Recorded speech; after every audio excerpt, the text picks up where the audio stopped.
Hello everyone, स्व अध्ययन पर स्वागत है। आज हम कक्षा 9वीं सांवले सपनों की यादें पाठ के प्रश्नोत्तर अध्ययन करेंगे।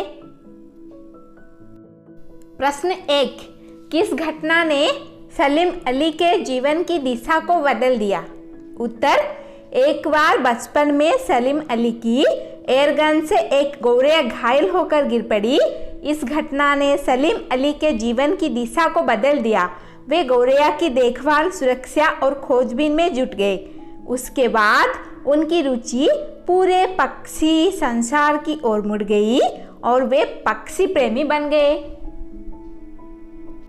प्रश्न 2, सलीम अली ने पूर्व प्रधानमंत्री के सामने पर्यावरण से संबंधित किन संभावित खतरों का चित्र खींचा होगा कि जिससे उनकी आंखें नम हो गई थी?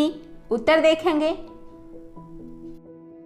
उत्तर, सलीम अली ने पूर्व प्रधानमंत्री चौधरी चरण सिंह के सामने केरल की साइलेंट वैली संबंधी खतरों की बात उठाई होगी। उस समय केरल पर रेगिस्तानी हवा के झोंकों का खतरा मंडरा रहा था। वहां का पर्यावरण दूषित हो रहा था। प्रधानमंत्री को वातावरण की सुरक्षा का ध्यान था। पर्यावरण के दूषित होने के खतरे के बारे में सोचकर उनकी आंखें नम हो गई।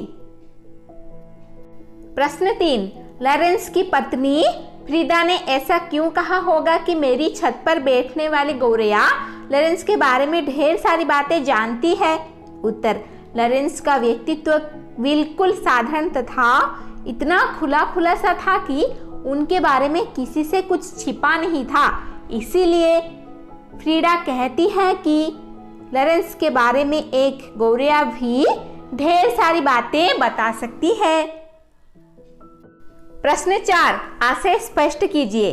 वो लॉरेंस की तरह नैसर्गिक जिंदगी का प्रतिरूप बन गए थे। ख, कोई अपने जिस्म की हरारत और दिल की धड़कन देकर भी उसे लौटाना चाहे तो वह पक्षी अपने सपनों के गीत दोबारा कैसे गा सकेगा?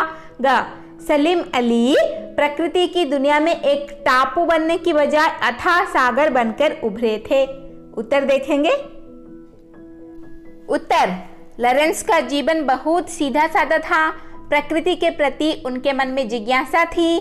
सलीम अली का व्यक्तित्व भी लॉरेंस की तरह ही सुलझा तथा सरल था। यहाँ लेखक का आशय है कि मृत व्यक्ति को कोई जीवित नहीं कर सकता। हम चाहे कुछ भी कर ले पर उसमें कोई हरकत नहीं ला सकते। ग, सलीम अली प्रकृति के खुले संसार में खोज करने के लिए निकले। उन्होंने स्वयं को किसी सीमा में कैद नहीं किया। वे एक टापू की तरह किसी स्थान विशेष या पशु पक्षी विशेष में सीमित नहीं थे। उन्होंने अथाह सागर की तरह प्रकृति में जो जो अनुभव आई उन्हें संजोया। उनका कार्यक्षेत्र बहुत विशाल था। प्रश्न 5, इस पाठ के आधार पर लेखक की भाषा शैली की 4 विशेषताएं बताइए। उत्तर देखेंगे। उत्तर, लेखक की भाषा शैली की विशेषताएं। इनकी शैली चित्रात्मक है।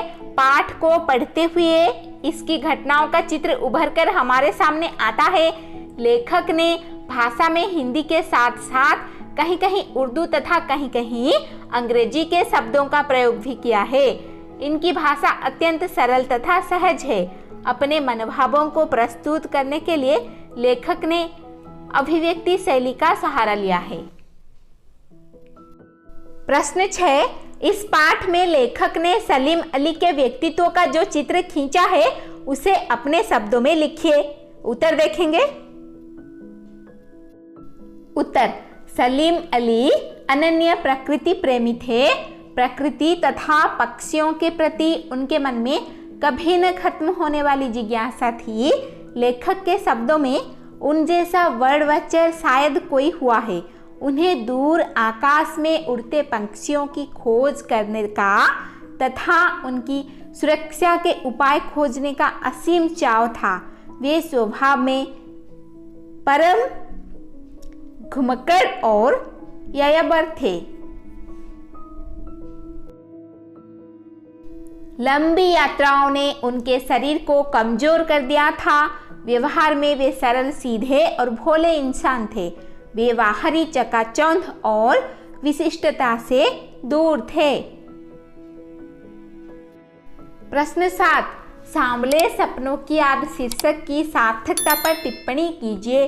उत्तर, सांवले सपनों की याद एक रहस्यात्मक शीर्षक है। यह रचना लेखक जावेद हुसैन द्वारा अपने मित्र सलीम अली की याद में लिखा गया संस्मरण है। सांवले सपने मनमोहक इच्छाओं के प्रतीक है। ये सपने प्रसिद्ध पक्षी प्रेमी सलीम अली से संबंधित है। सलीम अली जीवन भर सुनहरे पंछियों की दुनिया में खोए रहे। वे उनकी सुरक्षा और खोज के सपनों में खोए रहे। ये सपने हर किसी को नहीं आते। हर कोई पक्षी प्रेम में इतना नहीं डूब सकता। इसीलिए आज जब सलीम अली नहीं रहे तो लेखक को उन सांवले सपनों की याद आती है जो सलीम अली की आंखों में बसते थे। ये शीर्षक सार्थक तो है किंतु गहरा रहस्यात्मक है। चंदन की तरह घिस-घिस कर इसके अर्थ तथा प्रभाव तक पहुंचा जा सकता है। अब हम अध्ययन करेंगे रचना और अभिव्यक्ति। रचना और अभिव्यक्ति। प्रस्तुत पाठ सलीम अली की पर्यावरण के प्रति चिंता को भी व्यक्त करता है। पर्यावरण को बचाने के लिए आप कैसे योगदान दे सकते हैं? उत्तर देखेंगे। उत्तर, पर्यावरण को बचाने के लिए हम निम्नलिखित योगदान दे सकते हैं। हमें पेड़ों की कटाई को रोकना होगा। वायु को शुद्ध करने के लिए पेड़ पौधे लगाने चाहिए। प्लास्टिक से बनी वस्तुओं का कम से कम प्रयोग करेंगे। जल प्रदूषित नहीं होने देना चाहिए। हमें आसपास के वातावरण को साफ सुथरा रखने के लिए कूड़ेदान का प्रयोग करना चाहिए। धन्यवाद। ऐसे ही वीडियोस देखने के लिए चैनल को सब्सक्राइब कीजिए और नोटिफिकेशन पाने के लिए बेल आइकन को दबा दीजिए।